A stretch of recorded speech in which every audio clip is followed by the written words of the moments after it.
किती शेतकऱ्यांच्या आत्महत्या झाल्यावर कर्जमाफी करणार? खासदार अमर काळे यांनी उपस्थित केला सवाल. शासनाच्या मदतीच्या पॅकेजवर सडकून टीका. महाराष्ट्र शासनाने शेतकऱ्यांसाठी जाहीर केलेल्या पॅकेजवर खासदार अमर काळे यांनी सडकून टीका केली आहे.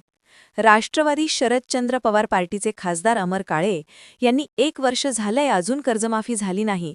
महाराष्ट्र राज्यात अजून किती शेतकऱ्यांच्या आत्महत्या झाल्यावर तुम्ही कर्जमाफी कराल? याचं उत्तर आता शासनाने दिले पाहिजे. शेतकऱ्यांच्या आत्महत्या थांबत नाहीत आणि सरकार अजून झोपेत आहे. सरकारने दिलेले पॅकेज शेतकऱ्यांच्या वेदनांवर मलम न ठरता एक तोकडी मदत असल्याचा आरोप खासदार अमर काळे यांनी केलाय. शक्तीपीठ महामार्ग नंतर केला तरी चालेल, पण शेतकरी हा जगाचा पोशिंदा आहे, त्याला मदत द्या. कुंभमेळ्याला कोट्यावधी रुपये खर्च करण्याऐवजी ते पैसे शेतकऱ्यांच्या पुनर्वसनासाठी वापरणे गरजेचे आहे. कुंभमेळ्याचा पॅकेज कमी करा, शेतकऱ्याला दिलासा द्या, असा थेट सल्ला त्यांनी फडणवीस सरकारला दिला. एखादं शासन किती असंवेदनशील होऊ शकते हे पॅकेज पाहून पाहायला भेटतं आणि ज्या पद्धतीनं अतिशय थोडकी मदत ही शेतकऱ्यांना शासनाने डिक्लेअर केलेली आहे. मी या पॅकेजचा सर्वप्रथम निषेध करतो. आणि आज जर आपण बघितलं तर येलो मोझॅक सोयाबीनवर संपूर्ण विदर्भामध्ये आलं आहे.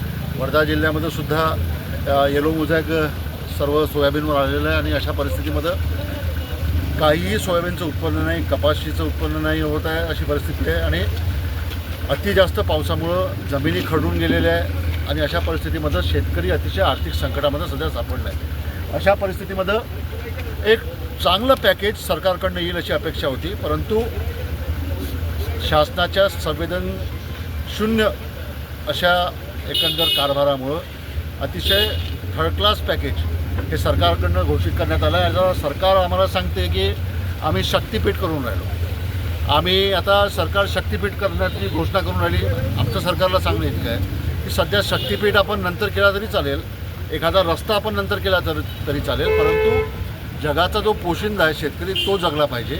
आज शेतकरी अतिशय आर्थिक संकटामध्ये आहे, त्यामुळे शेतकऱ्यांना मदत आपण केली पाहिजे. आज जर तुम्ही नाशिकला होणाऱ्या कुंभमेळ्याचं जर बजेट बघितलं तर मला वाटते 15-20 हजार करोडच्या वरती कुंभमेळ्याचं बजेट आहे. मला या निमित्तानं देवेंद्रजींना सांगावंसं वाटतं की यावेळेला कुंभमेळ्यापेक्षा सुद्धा महाराष्ट्रातला शेतकरी जगवणं गरजेचं आहे. कुंभमेळा हा होतच राहील, विषय नाही, परंतु कुंभमेळ्यापेक्षा पहिले शेतकरी जगवणं गरजेचं आहे हे सुद्धा मला या निमित्तानं सांगावंसं वाटते. आणि आज वंदनीय राष्ट्रसंत तुकडोजी महाराजांची पुण्यतिथी आहे. वंदनीय महाराजांनी सांगितलं होतं की सच काम जग में है जिसने किया, प्रभु नाम उसने लिया न लिया. समजलं, हे महाराजांनी सांगितलं होतं की सच काम जिसने जग में किया, प्रभु नाम उसने लिया न लिया.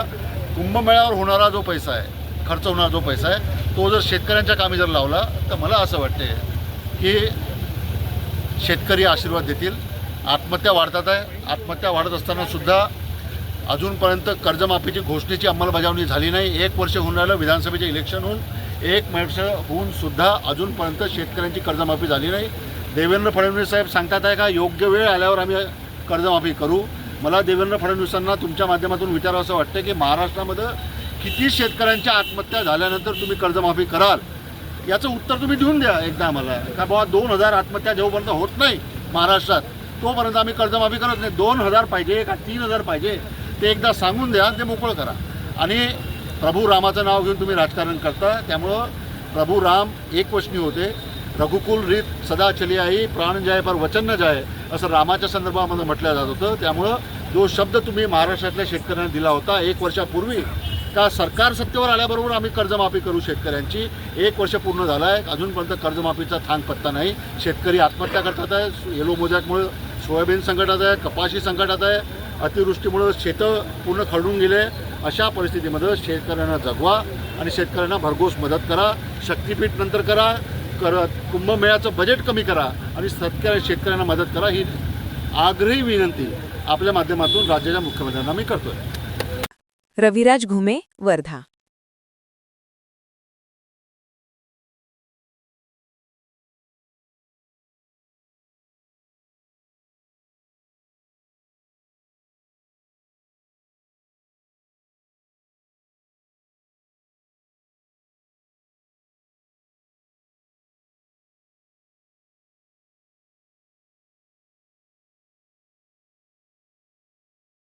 क्या आप भी चाहते हैं जटिल रोगों पर विशेष रूप से आयुर्वेदिक उपचार? तो मिलिए 77 वर्षों से आयुर्वेद सेवा में लगी हुई शिवशंकर आयुर्वेदिक एजेंसी, अनुभवी वैद्य डॉक्टर, सभी प्रसिद्ध कंपनियों की दवाइयाँ और सभी प्रकार की जड़ी बूटियों और रोग प्रतिकारक शक्ति बढ़ाने के लिए कई प्रकार की दवाइयाँ प्राप्त करने का एकमात्र विश्वसनीय स्थान।